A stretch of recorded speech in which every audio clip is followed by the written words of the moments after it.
দিছে। এখন আমরা যে ওয়াজ করি আমরা তো এগুলিই বলি নাকি? এই মিলাদুন নবীর ওয়াজে বললে তো এগুলি ওয়াজ করি, আমার নবীর গুণগানে তো আলোচনা করি। এই আলোচনায় আল্লাহ কোরআন শরীফে করছেন, জোরে বলি সুবহানাল্লাহ। একটু দুরূদ শরীফ পড়ি, আল্লাহুম্মা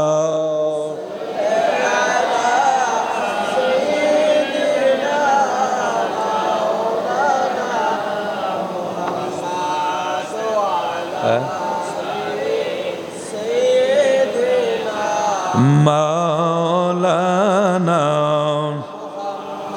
আল্লাহুম্মা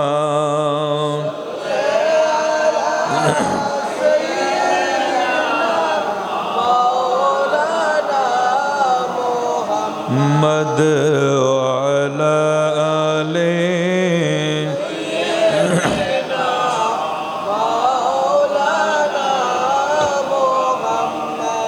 আমরা এবার একটু সামনে যাই।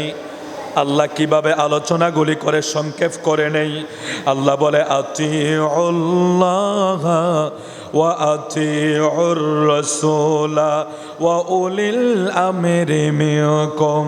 আল্লাহ ডেকে বললেন তোমরা আল্লাহর কথা মান্য করো এবং রাসূলের আনুগত্য করো।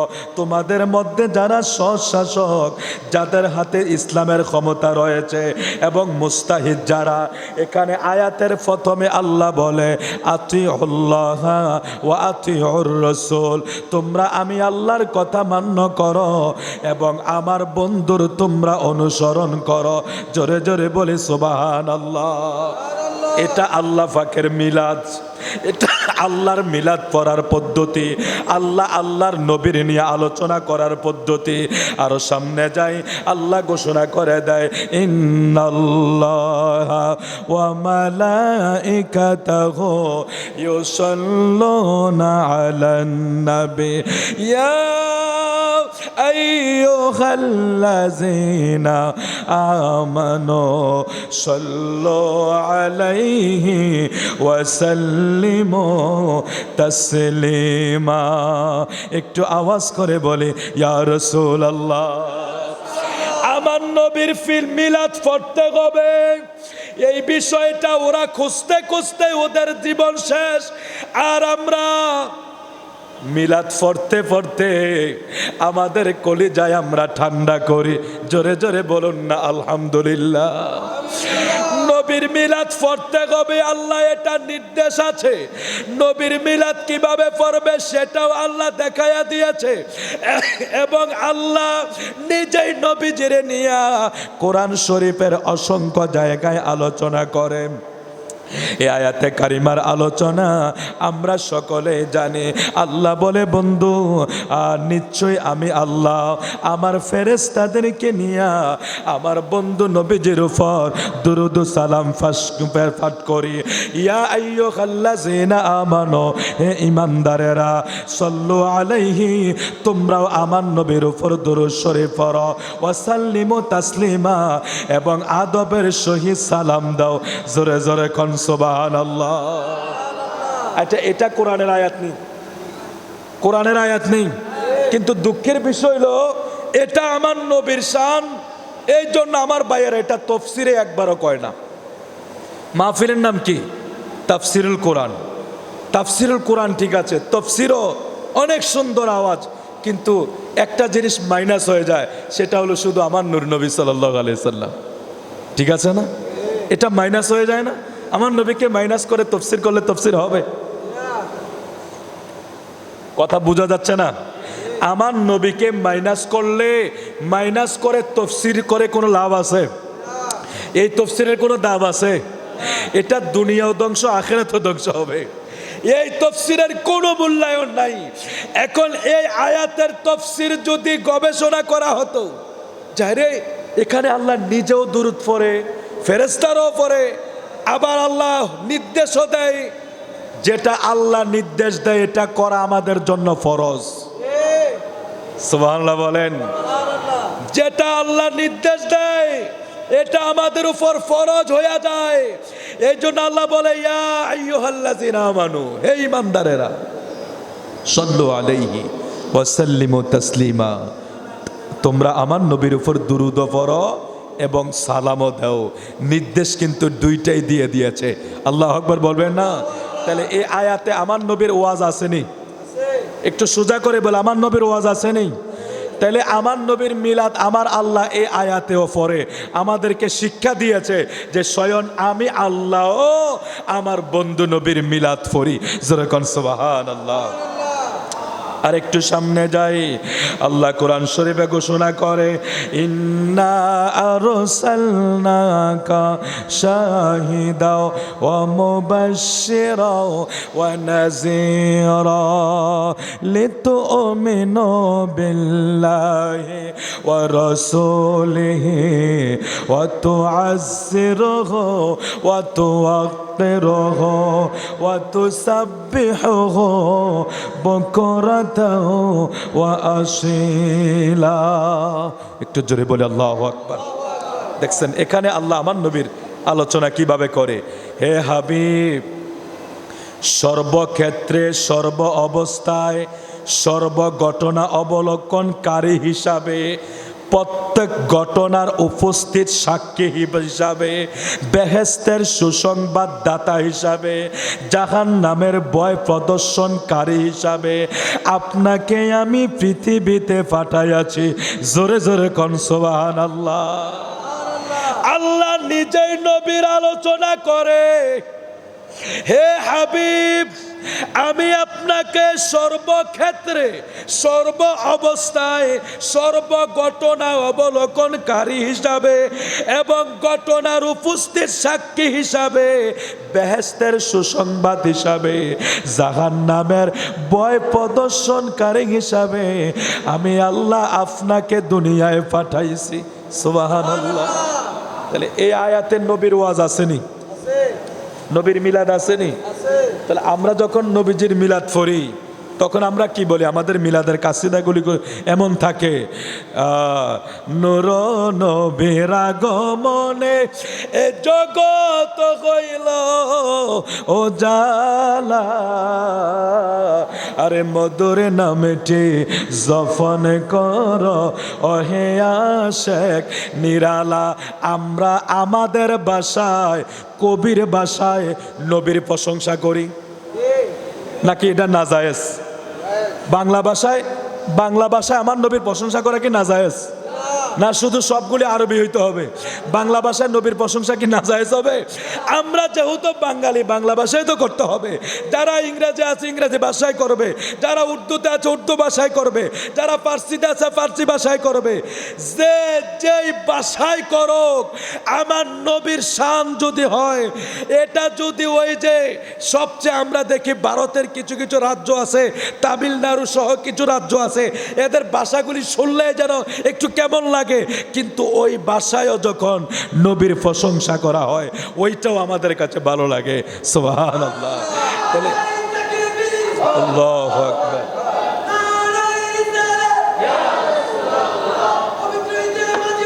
জিন্দাবাদ জিন্দাবাদ জিন্দাবাদ। হাজিরিন, আমি যে জিনিসটা আলোচনা করতেছিলাম এটা হলো আল্লাহর কোরআনের ধারাবাহিকতা, কোরআন শরীফের মিলাদের ধারাবাহিকতা। যে জিনিসটা আমাদেরকে ভুল বোঝানো হয় যে আমরা মনে করি যে কোরআন শরীফে নাই, এগুলি আমরা আসলে বুঝি না বা বুঝাইতে পারি না। আমার নবীর মিলাদ আল্লাহ কোরআন শরীফে হাজার হাজার জায়গায় আল্লাহ নিজে আলোচনা করেছেন। সুবহানাল্লাহ বলেন। এখন আমি কিন্তু আয়াত পড়ছি আর বাংলা আপনাদেরকে বলছি। এই আয়াতে কারিমা, ইন্না আরসালনাকা শাহিদাও ওয়া মুবাশশিরাও ওয়া নাযীরা লিতুমিনু বিল্লাহ ওয়া রাসূলিহি ওয়া তুআজ্জিরুহু ওয়া তুওয়াক্কিরুহু ওয়া তুসাব্বিহুহু বুকরাতাও ওয়া আসীলা। আল্লাহর কোরআনের ভাষায় নবীর শান কিভাবে আলোচনা করে, জোরে জোরে বলি আল্লাহু আকবার। হাবিব, আপনাকে আমি পাঠিয়েছি সুসংবাদদাতা হিসাবে, আপনাকে আমি পাঠিয়েছি সাক্ষী দাতা হিসাবে, আপনাকে আমি পাঠিয়েছি জান্নাতের সুসংবাদ দেওয়ার জন্য, আপনাকে পাঠিয়েছি জাহান্নামের ভয় দেখানোর জন্য। আল্লাহর হাবিবের ওয়াজ নিজেই কোরআন শরীফে করে। এখন আমরা করলে গুণ হইব? আমরা করলে গুণ হইব? বেদাত হইব? শিরক হইব, এগুলো একটু বুঝতে হবে। তাহলে এটা কোরআন শরীফে আল্লাহ আল্লাহর ভাষায় নবীর ওয়াজ করে, তার মানে আল্লাহ শিক্ষা দেয়। আল্লাহ শিক্ষা দেয়, কুল বিফাদলিল্লাহি ওয়া বিরহমাতিহি ফাবিযালিকা ফালিয়াফরাহু হুয়া খায়রুম মিম্মা ইয়াজমাউন। সুবহানাল্লাহ বলবেন না? আল্লাহ নিজে পালন করে, পালন করার নির্দেশও আল্লাহ দেয়। কুল বিফাদলিল্লাহি ওয়া বিরহমাতিহি ফাবিযালিকা ফালিয়াফরাহু হুয়া খায়রুম মিম্মা ইয়াজমাউন। আমার বান্দারা, আমি তোমাদেরকে রহমত দিয়েছি, ফজল দিয়েছি। রহমতকে, রহমত হইল নবী মুহাম্মদুর রাসূলুল্লাহ সাল্লাল্লাহু আলাইহি ওয়াসাল্লাম। আমি তোমাদেরকে যেই নবী দিলাম, যেই রহমত দিলাম, ওই রহমত পাইয়া তোমরা খুশি উদযাপন করো। কে বলেছে? তাহলে আমরা যে একটা শব্দ লাগাইছি ঈদ, এটার বাংলা কি? বেজার হওয়া। এটার বাংলা কি? তাহলে এই দুনিয়ার মানুষ কি কোথাও খুশি হয় না? শুধু নবীর বেলায় ফতুয়া। এগুলি আমরা যারা শিক্ষিত আছেন, আপনারা আপনাদের কাছে যাতে না বিরতে পারে, কারণ এই আওয়াজগুলি আমাদের নফসের জন্য ক্ষতি হবে, আত্মার জন্য। যারা আমার নবী বিদ্বেষী কথা বলে, আমার নবীর জন্য আমি খুশি হইতে পারবো না, অথচ পৃথিবীর ভাই কত জায়গায় তো খুশি করা হয়, কত বিষয় নিয়ে তো খুশি করো, কত বিষয়ের উপর উল্লাস করো, শুধু আমার নবীর বিষয়ে খুশি হইব না। আল্লাহ তো আমাকে খুশি হওয়ার জন্য নির্দেশ দিয়েছে। আল্লাহ যেহেতু নির্দেশ দিয়েছে, এটা আমার উপর ফরজ, আমার নবীর আগমনে খুশি হওয়া।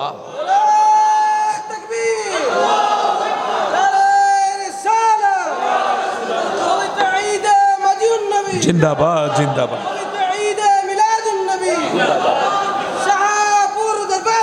জিন্দাবাদ। এবার আসেন আরেকটা জায়গায়, এখানে আল্লাহ বলছে তোমরা খুশি করো, আর আল্লাহ আল্লাহর হাবিবের ওয়াজ করে।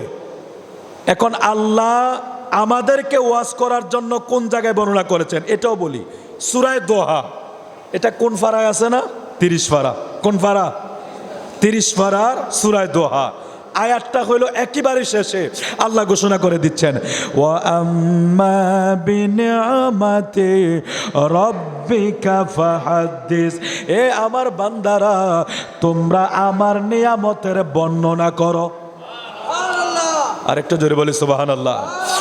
তোমরা আমার নিয়ামতের বর্ণনা করো। ও ফকির বাজারের জ্ঞানী গুণী সুশীল সমাজ, হুজুর সন্তান দিছে আল্লাহ, মিষ্টি বিতরণ করি, মিলাদ ফরাই, তার মানে কি আল্লাহর নিয়ামতের শুকরিয়া করতেছি, ঠিক আছে না? সম্পদ দিছে, চাকরি পাইছি, যে কোনো কিছু পাওয়ার পরে আমরা আলোচনা করে আলহামদুলিল্লাহ বলে শুকরিয়া আদায় করে, আল্লাহ আমি এটার যোগ্য না, তুমি আমার এত বড় চাকরি দিয়েছ, আমি এটার যোগ্য না, তুমি আমার এই সম্পদের মালিক বানাইছ, সন্তান দিয়েছ। আমরা আল্লাহর কাছে শুকরিয়া করি কি করি না? ও বাবা, কথা বুঝেন না আপনারা? আমরা শুকরিয়া করি তো? না না, বেজার থাকে কেউ? বেজার থাকে কেউ? তাইলে এখন আসেন, দুনিয়ার সব কিছু আমাদের জন্য নিয়ামত। আসমান, জমিন, পাহাড়, পর্বত, নদী, নালা, সন্তান, সন্ততি, চাকরি, ক্ষমতা, ব্যবসা, বাণিজ্য, পড়ালেখা, ডক্টরেট ডিগ্রি, পিএইচডি করা, সার্টিফিকেট অর্জন করা, আপনার সকল কিছু আমাদের জন্য কি? নিয়ামত। এখন এই নিয়ামতের প্রশংসা করতে হবে না? আমরা করি, করব। তবে হ্যাঁ, এখানে একটা প্রশ্ন আছে। সব নিয়ামত এক পাল্লায় উঠাইছি, আর আমার নবী কি আমরার জন্য গজব? আমার নবী কি আমরার জন্য নিয়ামত না? আমার নবী আমরার জন্য নিয়ামত না? তাহলে সব নিয়ামত এক পাল্লায়, নবীর নিয়ামত আরেক পাল্লায়। আপনারা শিক্ষিত সমাজ সাক্ষী দেন, আমার নবীর নিয়ামতের ওজন কম হবে না বেশি হবে? তুলনা আছে? ও তুলনা আছে? হিসাব করে শেষ করা যাব? তাইলে সব নিয়ামতের শুকরিয়া আদায় আল্লাহ করি, তো আমরাও করি, সবাই করি, কিন্তু আমার নবীর নিয়ামতের শুকরিয়া, আমার নবীর নিয়ামতের শুকরিয়া, আমার নবীর নিয়ামতের চর্চা, আমার নবীর নিয়ামতের বর্ণনা, সব নিয়ামতের বর্ণনা করি, দেশ স্বাধীনের ওয়াজ করি, সব কিছুর ওয়াজ করি, সব কিছুর বর্ণনা দেই। আমার নবীও তো আমার জন্য নিয়ামত। আর কেমন নিয়ামত? যেই নিয়ামতের কোনো শেষ নাই, যেই নিয়ামতের কোনো শেষ নাই, যেই নিয়ামত আমরা পাওয়ার কারণে আমরা এমন এক উম্মত হয়েছি, সকল নবীর উম্মতের চেয়ে শ্রেষ্ঠ উম্মত হইলাম আমরা। জোরে কোন সুবহানাল্লাহ। এমন একজন নবীর নামে নিয়ামত পেয়েছি, ওই নবীর উম্মত হওয়ার কারণে আমরার আগে কেউ জান্নাতে যাইতে পারবে না। এমন একজন নবীর নিয়ামত আমরা পেয়েছি, ওই নবীর উম্মত হওয়ার কারণে একবার একটা সওয়াব করলে 700 গুণের অধিক আল্লাহ সওয়াব আমাদেরকে দিয়া দেয়। তাহলে আমার নবী আমরার জন্য কত বড় নিয়ামত, এটার হিসাব করে কুলানো যাবে? তাহলে এই নিয়ামতের চর্চা কি বন্ধ করে দেব? আর চর্চা শুরু করলে আপনি আমার উপর আক্রমণাত্মক হয়ে যান, আপনি বলেন তখনই হুজুর আর ভালো না, এটা আমাদের মাঝে আর ভালো না। বাইরে হিসাব মিলান, গবেষণা করেন, চর্চা করেন, কারণ আল্লাহ নিজেই বলেছে, ও আম্মা বিনিয়ামতি রব্বিকা ফাহাদ্দিস, আমার নিয়ামতের চর্চা করো, আমার নিয়ামতের বর্ণনা করো। এখন রবিউল আউয়াল মাস আসছে, আমার নবীর আগমনের মাস আসছে, আমরা আমার নবীর বর্ণনা কি একটু করব না? এটার জন্য ফতুয়া খুঁজতে হবে। আর ফতুয়া কই? কোরআন শরীফে তো আছে, আর ফতুয়া লাগবে না, ঠিক আছে? কোরআন শরীফে পাওয়া গেলে আর পরে ফতুয়া লাগে? আর কোনো ফতুয়ার প্রয়োজন হয় না। একটু দরুদ শরীফ পড়ে আল্লাহুম্মা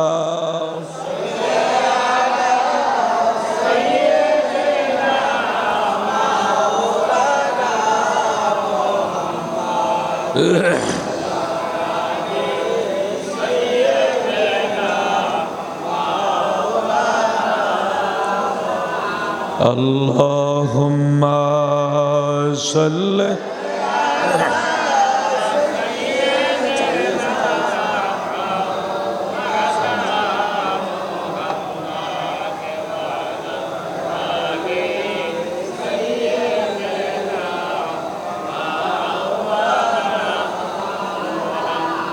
বাজান রে আমার,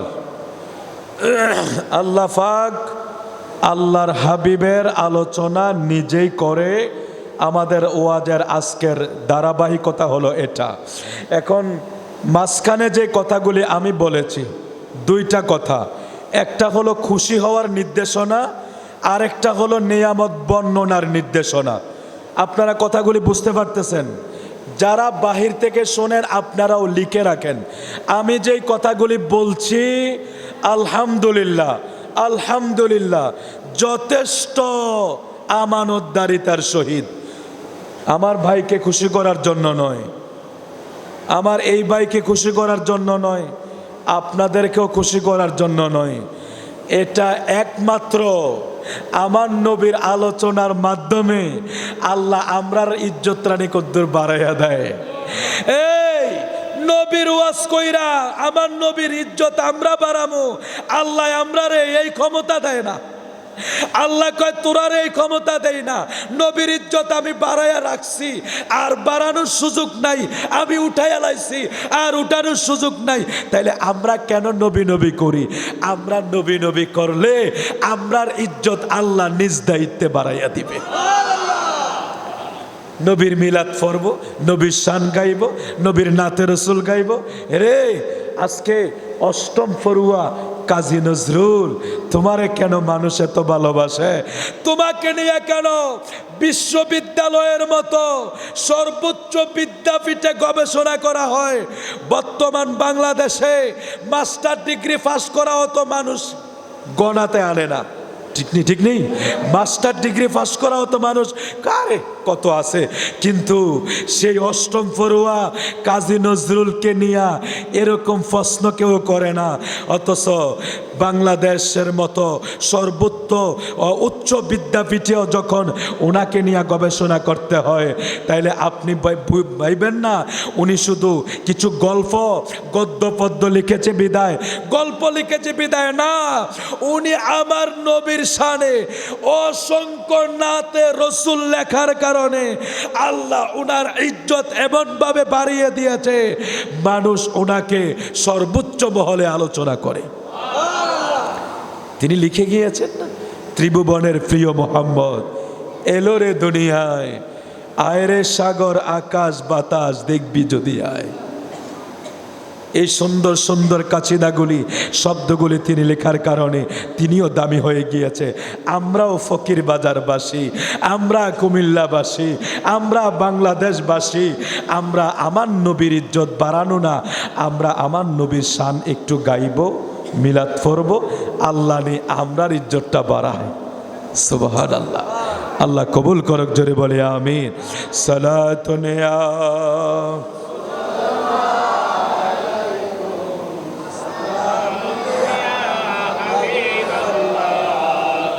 সালাতুন ইয়া রাসূলুল্লাহ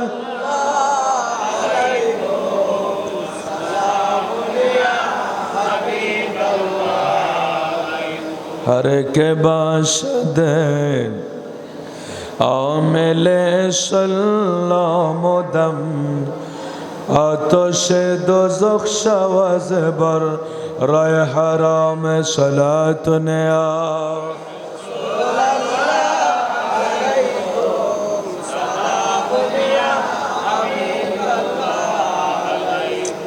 আসুন আমরা সামনের দিকে বাড়ি। আল্লাহর কোরআন শরীফের আয়াতের ধারাবাহিকতা আমরা আলোচনা করি। তারপরে আল্লাহ কোরআন শরীফে ঘোষণা করে, আলাম তারা ইলাল্লাযিনা বাদালু নি'মাতাল্লাহি কুফরা। ওগো রাসূল, আপনি কি ওই সমস্ত লোকদেরকে অবলোকন করেননি? নিশ্চয় করেছেন, যারা আল্লাহর নিয়ামতকে অকৃতজ্ঞতা বশত পরিবর্তিত করেছে। এই জায়গায় আল্লাহ আল্লাহর হাবিবের মিলাদের আলোচনা, মানে আমার নবীর আলোচনা করে। আল্লাহ ঘোষণা করে দেয়, ওয়াশকুরু নি'মাতাল্লাহি ইন কুনতুম ইয়াহু তা'বুদুন। তোমরা আল্লাহর নিয়ামতের শুকরিয়া আদায় করো যদি তোমরা তার ইবাদত করে থাকো, অথবা আল্লাহকে মাবুদ মনে করে থাকো। তোমরা আল্লাহর বান্দা হয়ে তার মহান নিয়ামতের শুকরিয়া আদায় করো, যা তোমাদের উপর অপরিহার্য। জোরে জোরে কোন সুবহানাল্লাহ। আল্লাহর নিয়ামতের শুকরিয়া আদায় করার জন্য আল্লাহ আমাদেরকে নির্দেশ দেয়, যদি তোমরা আল্লাহর বান্দা হইয়া থাকো, আল্লাহর ইবাদতকারী হইয়া থাকো, তোমরা আল্লাহর নিয়ামতের শুকরিয়া আদায় করো, তোমরা আল্লাহর নিয়ামতের শুকরিয়া আদায় করো, আল্লাহর নিয়ামতের শুকরিয়া আদায় করো। আল্লাহ আরো ঘোষণা করে দেয়, ওয়াইন তাউদ্দু নি'মাতাল্লাহি লা তুহসুহা। যদি তোমরা আল্লাহর নিয়ামতকে গণনা করো, তোমরা সংখ্যায় নির্ণয় করতে পারবে না। আস-সাফাতু সাফা ফাজ্জাজিরাতি জাজরা ফাত্তালিয়াতি যিকরা। ওই সব বা কাতার সমূহের শপথ, যারা শৃঙ্খলাভাবে কাতার দাঁড়িয়ে আছে, দলের শপথ যারা কঠোরভাবে দমক প্রদান করে, ওই দলের শপথ যারা জিকিরের তেলাওয়াতের মাধ্যমে নিয়োজিত করে। এখানে আস-সাফাতের ব্যাখ্যা আমার নবীর শানে করা হয়েছে। তারপরে আসেন ওয়াল্লাইলি ইযা আসাস ওয়াস-সুবহি ইযা তানাফাস। এই আয়াতেও আমার নবীর আলোচনা করা হয়েছে। ওয়াল আসরি ইন্নাল ইনসানা লাফি খুস ইল্লাল্লাযিনা আমানু। এই আয়াতেও নবীর আলোচনা করা হয়েছে। আল্লাহর ঘোষণা করে, লা উকসিমু বিহাযাল বালাদ ওয়া আনতা হিল্লুম বিহাজাল বালাদ। হে আমার মাহবুব আল্লাহ, আমি ওই শহর মক্কা নগরীর শপথ করছি যেহেতু এই শহরে আপনি আগমন করেছেন। জোরে কোন সুবহানাল্লাহ। লা উকসিমু বিহাজাল বালাদ ওয়া আনতা হিল্লুম বিহাজাল বালাদ। আল্লাহ মক্কা নগরী শহরের শপথ করে। সুবহানাল্লাহ বলবেন না? আল্লাহ যখন কোনো কিছুর শপথ করে এটার ভিতরে অনেক গুরুত্ব আছে। আল্লাহ শপথ করছে মানে কোন গুরুত্বপূর্ণ বিষয় তুলে ধরবে। তাইলে গুরুত্বপূর্ণ বিষয় বলার আগে আল্লাহ শপথ করছে কোন শহরের? বালাদ, মক্কা নগরীর। আল্লাহ বলে কেন শপথ করছি জানেন? আপনি এই মক্কাতে আগমন করার কারণে, এই মক্কায় আপনার আগমন হওয়ার কারণে এই মক্কাও দামি হয়ে গেছে এবং এই মক্কার নামে আমি শপথ করছি আপনার আগমনের কারণে। সুবহানাল্লাহ। আমার নবী মক্কায় আসছে, মক্কা দামি হয়ে গেছে। নবী মদিনায় গেছে, মদিনা দামি হয়ে গেছে। আমার নবীর সোহবত, আমার নবীর নুরানি নজর যেখানে পড়েছে ওই জায়গা দামি হয়ে গিয়েছে। জোরে কই সুবহানাল্লাহ। তারপরে আল্লাহ বলে ইয়া আইয়ুহান নাস কদ জাআকুম বুরহানুম মির রাব্বিকুম ওয়া আনসালনা ইলাইকুম নূরাম মুবিনা। হে মানব জাতি, নিশ্চয় তোমাদের নিকট তোমাদের প্রভুর পক্ষ হতে এক মহান তথা হুজুরে করিম সাল্লাল্লাহু আলাইহি সাল্লাম শুভ আগমন করেছেন। সুবহানাল্লাহ বলেন। আল্লাহ আল্লাহর নবীর আলোচনা এত জায়গায় কোরআন শরীফে করলো, আর আমরা আমার নবীর শানে বাংলা ভাষায় কসিদা পড়ি, মিলাদ পড়ি, এটা আমাদের জন্য নাজায়েজ হয়ে যাবে। আল্লাহ আল্লাহর হাবিবের ওয়াজ নিজেই করে কোরআন শরীফে। ইয়া আইয়ুহান নাসু কদ জাআকুম বুরহানুম মির রাব্বিকুম ওয়া আনজালনা ইলাইকুম নূরাম মুবিনা। হে মানব জাতি, নিশ্চয়ই তোমাদের নিকট তোমার প্রভুর পক্ষ হতে এক মহান প্রমাণ এসেছে। আমার রাসূল কি? প্রমাণ। প্রমাণ। আমার রাসূল প্রমাণ। বুরহানুম বামানা দলিল, বুরহানুম বামানা মুজিজা। আমার নবী স্বয়ং নিজেই হইল একটা মুজিজা। জোরে কোন সুবহানাল্লাহ। কোরআন একটা মুজিজা, কোরআন একটা মুজিজা। আমার নবী স্বয়ং নিজেই হইল মুজিজা। আল্লাহু আকবার বলবেন না? আমার নবী হইল প্রমাণ। তাহলে আমার নবীর স্বয়ং আলোচনা আল্লাহ এইভাবে কোরআন শরীফে একের পর এক করে। তারপরে আসেন আল্লাহ বলে লাকাদ মান্নাল্লাহু আলাল মুমিনিনা ইয বা'সা ফীহিম রাসূলাম মিনহুম ইয়াতলু আলাইহিম ওয়া ইউযাক্কিহিম ওয়া ইউআল্লিমুহুমুল কিতাবা ওয়াল হিকমাতা ওয়া ইন কানু মিন ক্বাবলু লাফি দালালিম মুবিন। নিশ্চয় আল্লাহ জাল্লা শানুহু মুসলমানদের উপর বড় দয়া করেছেন। ঈমানদারদের মধ্য হতে একজন রাসূল প্রেরণ করেছেন যিনি তাদের নিকট আল্লাহর বাণী শোনাবেন, অন্তর পাক করে দিবেন, হিকমত শিক্ষা দিবেন। এবং তারা পূর্বে পথভ্রষ্ট ছিল। রাসূল আসার পূর্বে এই জাতি পথভ্রষ্ট ছিল। রাসূল আসার পূর্বে এই জাতির মাঝে নূর ছিল না, সভ্যতা ছিল না, হেদায়েত ছিল না, শৃঙ্খলা ছিল না, ভাতৃত্ব ছিল না, একতা ছিল না। রাসূল আসার পরে লাকাদ মান্নাল্লাহু আলাল মুমিনিনা ইয বা'সা ফীহিম রাসূলাম মিনহুম আনফুসিহিম ইয়াতলু আলাইহিম আয়াতিহি ওয়া ইউযাক্কিহিম ওয়া ইউআল্লিমুহুমুল কিতাবা ওয়াল হিকমাতা ওয়া ইন কানু মিন ক্বাবলু লাফি দালালিম মুবিন। যেই রাসূল আল্লাহ আমাদেরকে দিয়েছেন, এটা আল্লাহ আমাদের প্রতি বড় দয়া করেছেন। তো আল্লাহর দয়া পাইয়া বুঝি আমরা এই আমার রাসূলকে দিয়া আল্লাহ আমরার প্রতি কি করেছেন? দয়া করেছেন। এখন আল্লাহ আমরার প্রতি দয়া করেছে, আমরা নারাজ হয়ে থাকবো? আমাদের ভাই মেট্রোপলিটন হসপিটালের ডাইরেক্টর, চেয়ারম্যান, উনি অনেক রোগীদের প্রতি আহসান করে না? বিল বেশি হইলে কমাইয়া দেয়, এলাকার মানুষ গেলে সহযোগিতা করে, যেমনি পারে একটা হসপিটাল মানে আপনার যদি মন খারাপ থাকে বা না বেশি যদি খুশিতে থাকেন তাহলে মাঝে মাঝে একটু হসপিটালে ঘুরে আসেন, তাহলে মনের ভিতরে খুশিটা একটু বেরিয়ে যাব, তখন বুঝবেন যে দুনিয়া কত কঠিন। ঠিক কিনা বলেন? হসপিটাল গেলে বোঝা। আমাদের এই চেয়ারম্যান সাহেব মেট্রোপলিটন হসপিটালের, উনি অনেক মানুষের উপকার করে না, এহসান করে, সহযোগিতা করে, অর্থ দিয়া হোক, চিকিৎসা দিয়া হোক, সব কিছু দিয়া। এখন যার উনি সহযোগিতা করলো, উনার সহযোগিতা পাইয়া উনি কি আইসা ফকির বাজার একটা মারামারি লাগাই দিব? হ্যাঁ না খুশি হইব? কি হইব? খুশি হবে, আরেকজনের কাছে বলবে। এটার নাম কি? কৃতজ্ঞতা। কথা বুঝেননি আপনারা? ওয়াজ আমি আরো করবো, শুক্রবারেও করবো, শনিবারেও করবো, গত জুমায় করছি।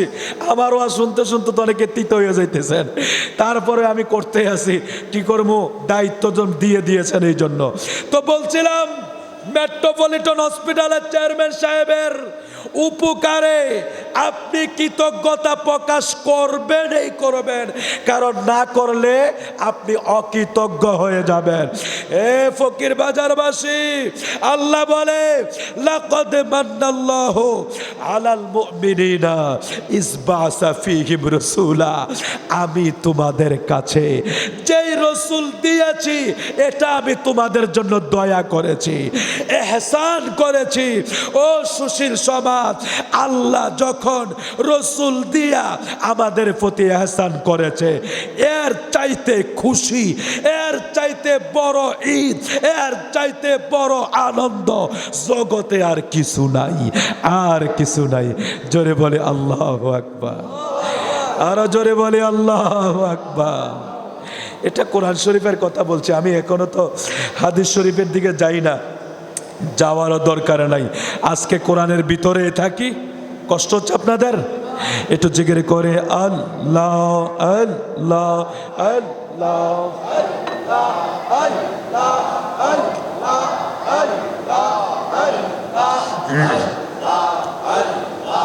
আল্লাহ আল্লাহ আল্লাহ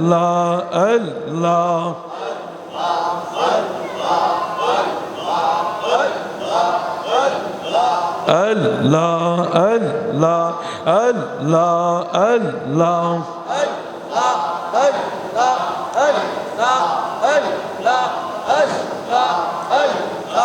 তুমি মেহেরবান গো নবীজি, তুমি।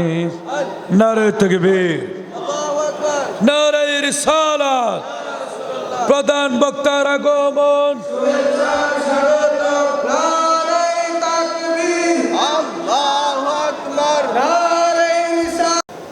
হুজুর কিন্তু আমার ওস্তাদ মানুষ, যদিও একটু ছোট দেখেন, বয়স আসলে কমও না, হয়তো বোঝা যায় না, আমরা একটু মোড়াচোড়া বড় হয়ে গেছি আর কি। আসলে কিন্তু আমার হেফজখানার একেবারে শেষের দিকে হুজুর অনেক ভালো হাফেজ। হাফেজ আমাদের বাংলাদেশে অনেক হাফেজ আছে। চট্টগ্রাম পাহাড়তলী মাদ্রাসা থেকে হুজুর হেফজ শেষ করছিলেন, এবং তৎকালীন সময়ের অনেক ভালো হাফেজ। এখনও ওনার মাদ্রাসা আছে জলমে, খুব ভালো পরিচালনা এবং কোরআন তেলাওয়াত অনেক সুন্দর, আলহামদুলিল্লাহ। তো হুজুর এখানে উপস্থিত হয়েছেন, তাকরীর করবেন, আপনারা পান ভরে আলোচনা শুনবেন। আমি আপনাদেরকে সমাপ্তের দিকে নিয়ে যাচ্ছি। আমার আলোচনা আমি শুরু করেছিলাম, ধারাবাহিকতা হলো আল্লাহ আল্লাহর নবীর ওয়াজ কোরআন শরীফে কিভাবে করেছে, এগুলি আমরা একটু দেখলাম আর কি। একের অনেক সময়ের দরকার, তো অসংখ্য আয়াত আছে, অসংখ্য আয়াত আছে। আপনি মিলাদের ওয়াজ করতেছেন, সূরা কাউসারের তাফসীর করেন না, ইন্না আতাইনা কাল কাউসার ফাসাল্লি লিরাব্বিকা ওয়ানহার ইন্না শানিয়াকা হুয়াল আবতার। আপনি মিলাদুন নবী খোঁজেন, সূরা ফিলের তাফসীর করেন, আলাম তারা কাইফা ফাআলা রাব্বুকা বিআসহাবিল ফিল আলাম ইয়াজআল কাইদাহুম ফি তাদলিল ওয়া আরসালা আলাইহিম তায়রান আবাবিল। ফিলের তাফসীর করেন, মিলাদ খুঁজে পেয়ে যাবেন। আপনি মিলাদের তাফসীর খোঁজেন, সূরা দুহার তাফসীর করেন।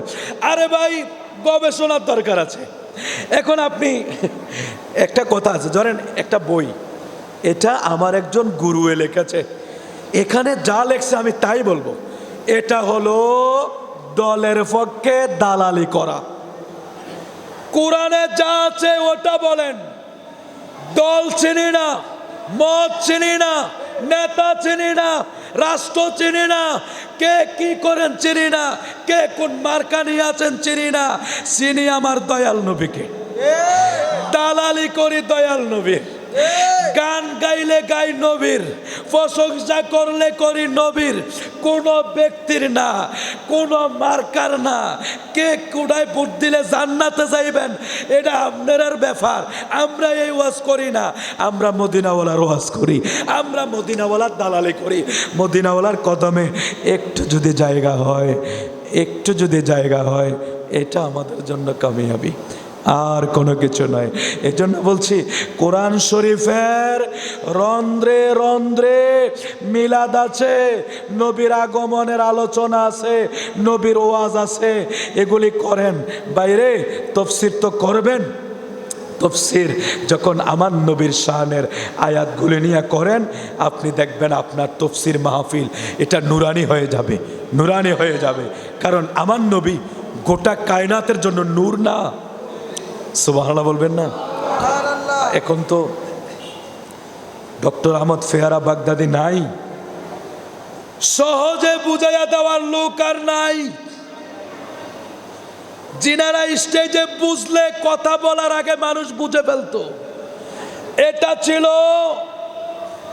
আধ্যাত্মিক জগতের এক পাওয়ার।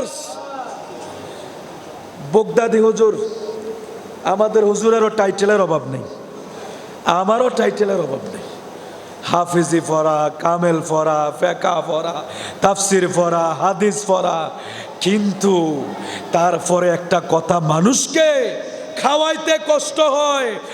আর ওই ফেয়ারা বাগদাদি তো কোনোদিন মাদ্রাসার বারিন্দায়ও যায় না, পড়ছে, পিএইচডি করছে মৌমাছির উপরে, অথচ পুরা পিএইচডি গবেষণা এশকে রসুলের উপরে চালাইয়া গেছে।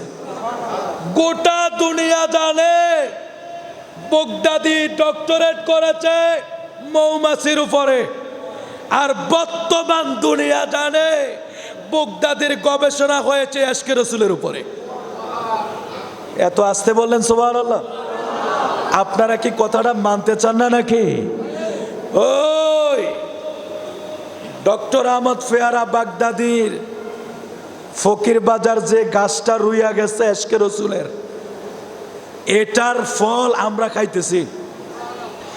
যদি ওনারা না আসতো, আবেদ শাহ মাদানী, ডক্টর আহমদ ফেয়ারা বাগদাদি, খাজা বাকি বিল্লাহ, তারপরে ওই যে লাকসামের বাড়ি জেহাদি হুজুর, রেজবি সাহেব হুজুর, শেখ করিম সিরাজনগরে হুজুর, আব্দুল জলিল সাহেব হুজুর, তারা এই জমিনে আইসা এশকে রসুলের বাজার, ফকির বাজারের প্রেমের বাজার সতেজ করে গেছে। এই জন্য এখনো আমার নবীর মোহাব্বতের গ্রান ওয়ালে ওয়ালে, বাজারে হাটে ঘাটে, গড়ে গড়ে নবীর মোহাব্বতের গ্রান পাওয়া যায়, ঠিক কিনা বলে? সেই তাদের কথাগুলি আমরা আজকে স্মরণ করি। আমার নবীজির নূরকে কত সুন্দর করে বুঝাইতেন, আমার নবীর নূরের পাওয়ারকে কত সুন্দর করে বুঝাইতেন। বলছিলাম তাফসীরুল কোরআন মাহফিল করবারে ভাই, আমার নবীকে মাইনাস করে কইরো না। আমার নবীরে মাইনাস করলে নূর মাইনাস হয়ে যায়। যেখানে নূর নাই সেখানে অন্ধকার হয়, নূরের বিপরীত অন্ধকার। সুতরাং অন্ধকার জগতে কখনো আলো খুঁজে পাবে না। আলো খুঁজতে হলে আমার নবীকে খুঁজতে হবে, আলো পাইতে হলে নবীকে নিয়ে ওয়াজ করতে হবে, নবীকে নিয়ে তাফসীর করতে হবে। তারপরে দেখবেন সূরা ফিলের তাফসীর, কাউসারের তাফসীর, লাহাবের তাফসীর, তারপরে আপনি এইভাবে আরো সূরা আসরের তাফসীর, যত সূরা আছে, যত আয়াতে কারিমা আছে, এগুলি আমার নবীর শানে বলা হয়েছে। এগুলি ওয়াজ করেন, দেখবেন আমার নবীর নূর কিভাবে আপনার তাফসীরুল কোরআন মাহফিলে কিভাবে নূর বিচরণ করে আর এগুলি আলোকিত হইয়া যায়। খাজা আব্দুল মুতাল্লিব বলে, শোনো, এই খানায় কাবা করত ব্যঙ্গে দিত বাচ্চা আবরারেরা। এতটা প্রস্তুতি নিয়েছিল, সবাই জানে আল্লাহ সৈন্য পাঠাইছে। এই আল্লাহ কেমনে সৈন্য পাঠাইছে? এমনে না। খাজা আব্দুল মুতাল্লিব বলে, আমার ললাট থেকে নূরে মুহাম্মদী বের হয়েছে, আর সেটা প্রদক্ষিণ করে ওই নূরে মুহাম্মদীর উসিলায় বাইতুল্লাহ খানায় কাবা আল্লাহ সেদিন উদ্ধার করেছে। নূরে মুহাম্মদীর ঝলক, নূরে মুহাম্মদীর মিলাদ যেখানে হয়েছে সেটা হজের ময়দান হয়ে গেছে। নূরে মুহাম্মদের মিলাদ যেখানে হয়েছে সেটা অনেক দামি হয়ে গিয়েছে। সুতরাং আমরা আমার নবীর আগমন, মাজিউন নবী সাল্লাল্লাহু আলাইহি সাল্লাম, মিলাদুন নবী সাল্লাল্লাহু আলাইহি সাল্লাম, নবীর আগমনের এই মাহফিলগুলো, নবীর মিলাদের এই মাহফিলগুলো আমরা জোশে কোষে করব। কেউ যদি কোনো কিছু না বুঝি চুপ থাকবো, যদি ভালো লাগে করব, ভালো না লাগলে চুপ থাকবো। বেয়াদফি করা যাবে। একটা সাবধান করে দিলাম, কোনো শব্দ, কোনো অর্থ আমি যদি না বুঝি চুপ থেকে যাই। বুঝলে করি, না বুঝলে চুপ থাকি। কারণ রাসূলুল্লাহ শানে কোথাও যদি একটু 19-20 হয়, বুঝা হোক আর না বুঝা হোক, আল্লাহর নবীর শানের বেয়াদফি আল্লাহ ছাড় দেয় না। এজন্য হাত জোর করে বলি আপনাদেরকে, না বুঝলে নীরব থাকবো, বুঝলে আমল করব। ঠিক আছে তো ইনশাআল্লাহ? আল্লাহ কবুল করক, জোরে বলে আমিন। আমাদের শনিবারে দরবার শরীফের জশ্নে জুলুস ঐতিহ্যবাহী টাউন হল ময়দানে অনুমোদন হয়েছে। আলহামদুলিল্লাহ, কিছু কিছু জিনিস আমরা একটু সহজ দেখতেছি। আমরা এই সহজটাই চাই, বাধার সম্মুখীন হতে চাই না। কারণ সুন্নিরা আজকে ঢাকাতে একটা জশ্নে জুলুস হয়েছে, 12 তারিখ চট্টগ্রামে একটা হবে, কুমিল্লাতে সকালে হবে, দুপুরে হবে, জায়গায় জায়গায় হচ্ছে। আপনারা বিরোধিতা করেন। এই 2-4 জন লোক কেন যে বিরোধিতা করেন? আপনি একটু চোখ মেলা দেখেন, গোটা বিশ্বের 152 দেশে ঈদ মিলাদুন নবী পালন হচ্ছে, জুলুস হচ্ছে, র্যালি হচ্ছে, শহর সাজাচ্ছে, রাস্তা সাজাচ্ছে, গলি সাজাচ্ছে, বাড়ি সাজাচ্ছে। মিলাদের আওয়াজ, তাবারুক পাকানো, মানুষকে খাওয়ানো, দান করা, সদকা করা। গোটা বিশ্বের 152টা মুসলিম রাষ্ট্রে নেটে চার্জ দেন, মিলাদুন নবীর জুলুস হয়। এখন আমরা এজন্য বলছি, কেউ যদি বিরোধিতা করে তার সাথে তর্ক না কইরা ওইখানে আরো 10টা মিলাদ বাড়াইয়া দাও। এখন বাড়ছে না কমছে? অনেক বেড়ে গেছে আলহামদুলিল্লাহ। এখন প্রশাসনও বুঝতে পারছে, প্রশাসনও কিছু বিষয় বুঝতে পারছে। রাষ্ট্রীয়ভাবে সার্কুলার হয়ে গেছে, 12 তারিখ এই প্রোগ্রামগুলি করতে হবে, প্রতিষ্ঠানে করতে হবে, রাষ্ট্রীয়ভাবে হুকুম হয়ে গিয়েছে। এখন আর প্রশাসনকে ফিন মারলে হবে? লাভ নাই, এটা প্রজ্ঞাপন জারি হয়ে গেছে। এখন যদি প্রশাসন উল্টে কিছু করতে যায়, সেটা প্রশাসন জবাব দিবে, আমাদের কোনো জবাবদিহিতা নাই। কারণ আজ পর্যন্ত বলতে পারবে না 26-এর প্রোগ্রাম হয়েছে, একটা আম চুরি হয় নাই, জুতা চুরি হয় নাই, দোকান ভাঙচুর হয় নাই, কোরআনের গায়ে আগুন লাগে নাই, মসজিদের গায়ে আগুন লাগে নাই। আপনি যান, আজকে ঢাকার জমিনে হাজার হাজার লোকের জুলুস হয়েছে, একটা অপ্রীতিকর ঘটনা ঘটে নাই। 12 তারিখ চট্টগ্রামে লক্ষ লক্ষ লোকের সমাগম হবে, একটা অপ্রীতিকর ঘটনা ঘটে নাই। এটা কেন জানেন? এখানে নূরে মুহাম্মদীর নূর বিচার করে, নূরে মুহাম্মদীর নূর বিচরণ করে। যেখানে নূর বিচরণ করে সেখানে শান্তি এমনি আসে। জোরে কোন সুবহানাল্লাহ। আর অন্যরার মিছিলে মারামারি আসেনি, মিছিল লয়ে বাইর হইলে ফিটাফিটি, বাইর হইলে দোকান ভাঙ্গে, বাইর হইলে মাজার ভাঙ্গে, বাইর হইলে মসজিদ ভাঙ্গে, বাইর হইলে অমুকরে ফিডায়, অমুকের গাড়ি ভাঙ্গে। আজ পর্যন্ত কোন সুন্নি জামাতের মিছিলে গাড়ি ভাঙছে, মাজার ভাঙছে, মসজিদ ভাঙছে, অমুকের গায়ে আগুন দিয়েছে, কোরআনের গায়ে আগুন দিয়েছে, কারো গাছের আম চুরি করছে, সরোয়ার্দী উদ্যানে যাইয়া। ইতিহাস আছে নাকি এরকম? শান্তি প্রিয় হইল সুন্নি জনতা, শান্তি প্রিয় হইল সুন্নি জনতা। সুতরাং তারপরে বলি, প্রমাণ থাকলে আমাদেরকে দেখান। আজকেও তো হয়েছে ঢাকাতে, ইনশাল্লাহ 12 তারিখ চট্টগ্রামে হবে, কুমিল্লাতে হবে। দেখলে দেখান যে আমাদের একটা লোক কারো দোকানে যে হামলা করছে। আচ্ছা, এতগুলো লোক একসাথে হইলে পারলে চাইলে পারে না? চাইলে তো কিছু করতে পারে, কিন্তু না, আমার নবীর শিক্ষার ভিতরে এটা নাই। আল্লাহ, অনেক বেশি দেরি হয়ে গিয়েছে, আপনাদেরকে কষ্ট দিয়ে ফেলেছি। জশ্নে জুলুস শাহপুর শরীফের বর্তমান সাহেবজাদা হুজুর কেবলার নেতৃত্বে বিকাল 3টা 24 ময়দানে উপস্থিত থাকবেন। টাউন হলে অনুমোদন পাওয়াটা কিন্তু অনেক টাফ ব্যাপার। আপনি জানেন প্রশাসনরে যে আরেকটা দল ফিন মারে, কি পরিমাণ মারে এটা বুঝতেও পারবেন না। তাহলে প্রশাসনকে মোল্লানি, এরা তো তারারটাও শোনে, আমরারটাও শোনে। তারপরেও আমাদের হুজুর কেবলার সদরাতে, হুজুর কেবলার নেগায় করমে টাউন হল ময়দানের মতো জায়গায় অনুমোদন পেয়েছে। আমরা সবাই যাব তো ইনশাআল্লাহ। আমার নবীর মিলাদে খুশি হয়ে যাব। আরো 10 জনকে সাথে নিয়ে যাবেন, যে দেখো আমরা মারামারি করি না, দেখো আমরা কারো গায়ে আগুন লাগাই না, আমরা শান্তিপ্রিয়, আমরা শান্তিপ্রিয়। আমরা নবীর আগমনে জুলুস করব, হাজির হব, দোয়া মিলাদে অনুষ্ঠানে উপস্থিত হয়ে আমরা বরকত হাসিল করব। এবং শুক্রবারেও রেলি আছে, শনিবারে আছে। বিশেষ করে শনিবারে সকালবেলা মাসরার জুলুস হয়, দ্বিতীয় দিগির পার জুলুস হয়, মাঝিগাছার জুলুস হয়। সবগুলার ভিতরে যার যার মতো অ্যাটেন্ড করবেন। আওয়াজ করে বলে ইনশাআল্লাহ। ওয়া আখির দাওয়ানা